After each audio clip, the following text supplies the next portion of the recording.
suggestion Yeah, there, and the same down through the list. Is that okay? sure. You bet. So give us your best tip on building relationships at work. I think learn who your best partners are and create great partnerships. Know who complements you the best, and just take note of that.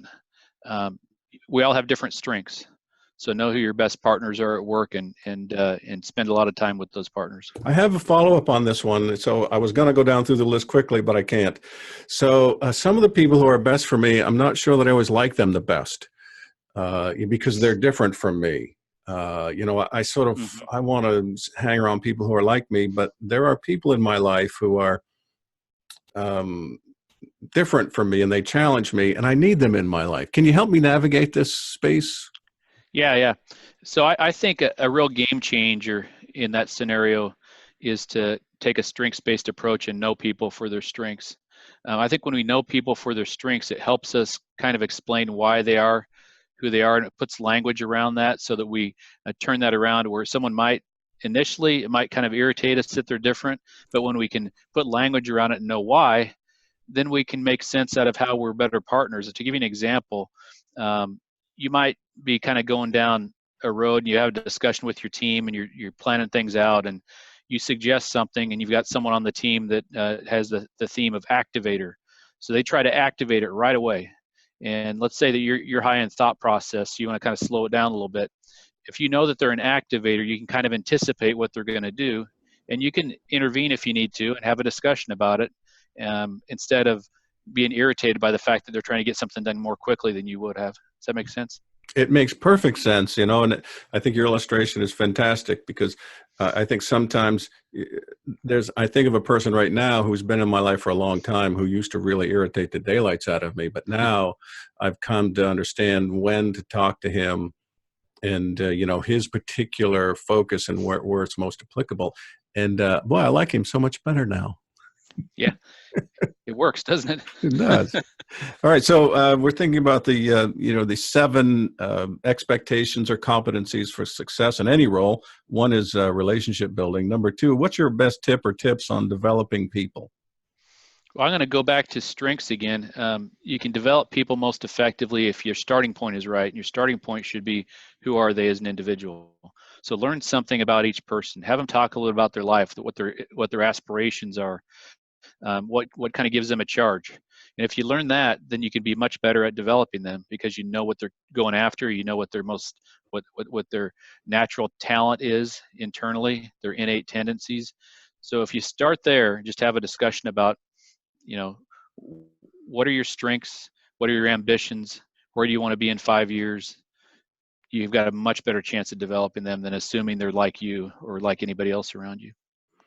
Yeah, help people get where they want to go and where they can go instead of like, well, I need you to do this for me. Hmm. There's this alignment, right, of goals and things like that that seems to be important. Yeah, in most cases, when you start there, they'll want to go. They can complement what you're trying to get done as well. So their ambitions aren't going to be like counter necessarily to yours, especially if you're all focused on what the organization's trying to get done. All right. The third thing on your list of seven is to lead change. What are your best tips, or what is your best tip on leading change?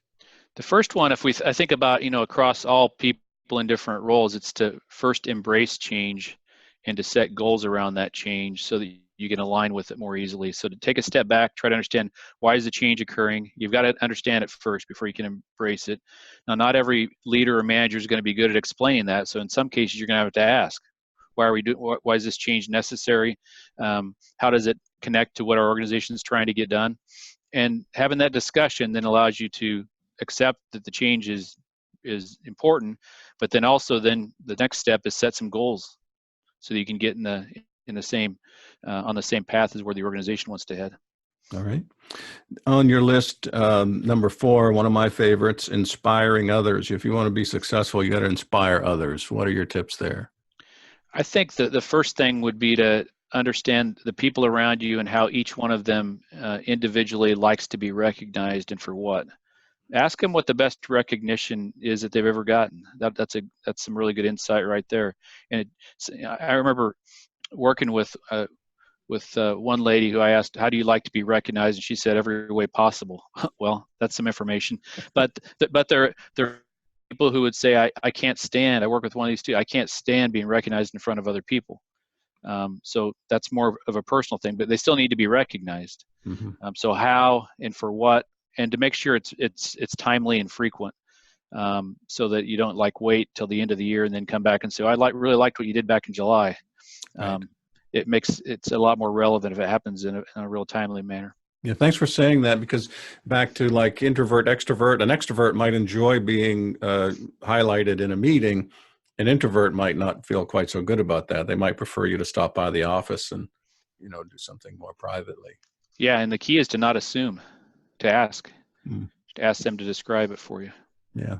I guess the challenge here is that the world isn't exactly like we are. We want to see the world through our lens and, through our strengths, through our perspective. And surprisingly, people are different. Yeah. So number 5 on your list is thinking critically. I think I got it at the right spot there. Thinking critically. What are your tips or a tip on that? Well, the first thing is when you're considering decisions that need to be made. There's some situations where we know we need to slow down and think through something, and to kind of think about the different kinds of decisions that you make in terms of your work and your job, and at what times it's really beneficial for you to avoid bias in your decisions by slowing down a little bit, collecting more information, and using information and data to help you make a more, and other people as well. So when do I need to get another viewpoint on this? We all have biases.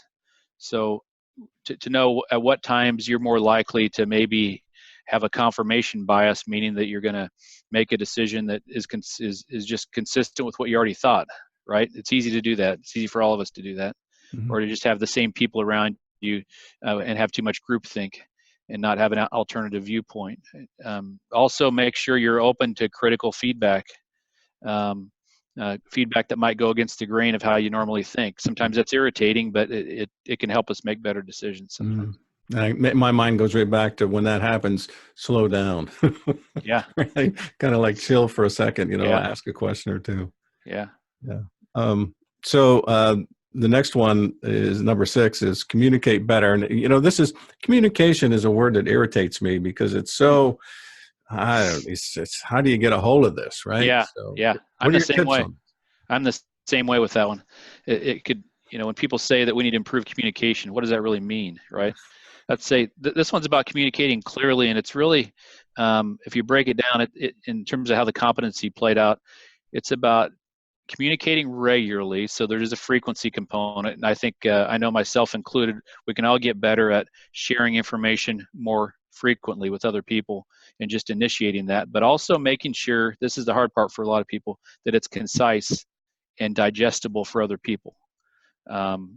I know, as a writer and researcher, I know that those two things can kind of conflict. Sometimes research is very complex. Writing has to be pretty concise and so that people can absorb the information effectively and use it. So one of my criteria for research is we've got to do research that people can apply, or it's not worth doing. So that making it concise, and my answer on this one isn't that concise, actually.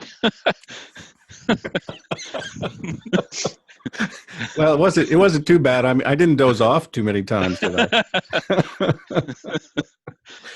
Yeah, communicate better. I mean, that's good. Thanks for, get practical, right? Be concise. I sometimes, and I don't know how this sounds to you, but sometimes I'll say to people who are talkers, tell me the conclusion and go into the conversation. Tell me the end. It's sort of like when you write. Lots of times the last sentence of a paragraph becomes the first sentence of a paragraph. You've been kind of thinking through, and it's all of a sudden, there it is. And you know. That's some of the best editorial feedback that I've ever gotten as a writer, and I have to continually be reminded of it. As a researcher, I like to start from the beginning and get to the end, and the main points at the end. I've been taught a lot to bring that point up to the top. And we don't have the patience, right, to kind of listen to that whole argument. As the speaker, there's a big reason why you're saying what you're going to say, and you want to give all that reason. Yeah. So communicate better, and that was number 6, and number 7 is accountability. I hope I got those right. You did. Creating accountability. Accountability. This is a tough one, right? People are afraid of accountability. They don't know how to do accountability. What are your suggestions? Well, first, identify what your end goal is when you're working on anything. Identify what high performance looks like. And so when you identify what high performance looks like, then you can hold yourself and your team accountable for it.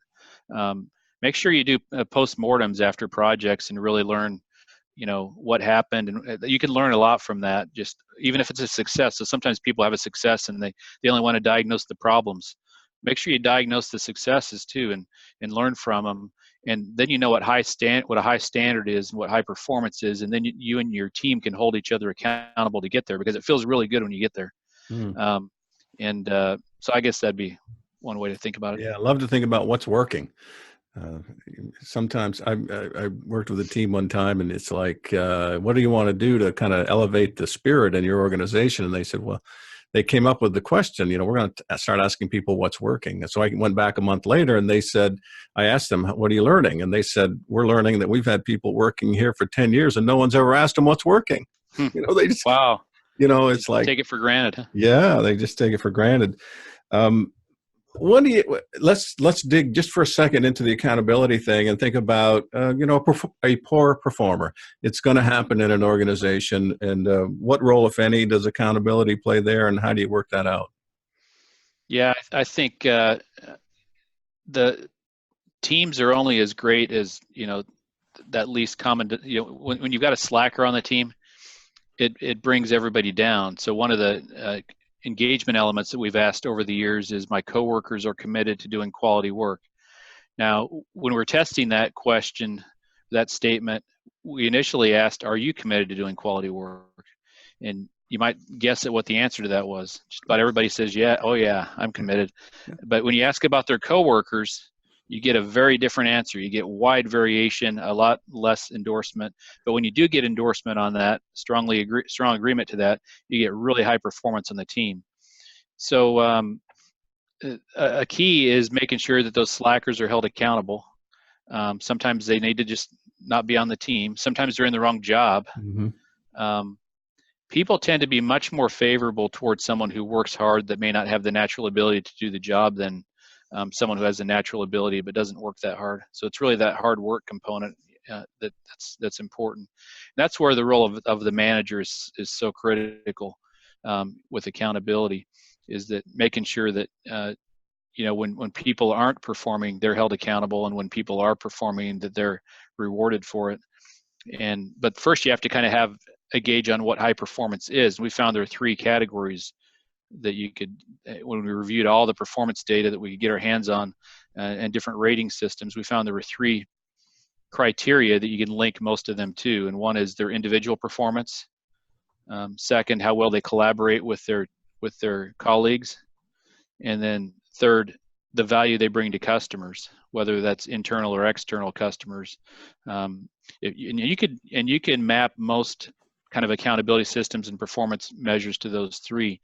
I think one of the things with performance management that we've seen is that companies have been pretty quick to say, we're going to change it and we're going to throw out our rating system. Not all of them have, but some have. But you've got to still have that accountability component, right? You got to answer that question. How do we know that everybody is performing at a high level, and do we have a way of figuring that out? That can come from objective measures. It can come from subjective observations from peers and leaders. But in the end, they can all kind of be mapped to those 3 areas I just listed. Mm-hmm.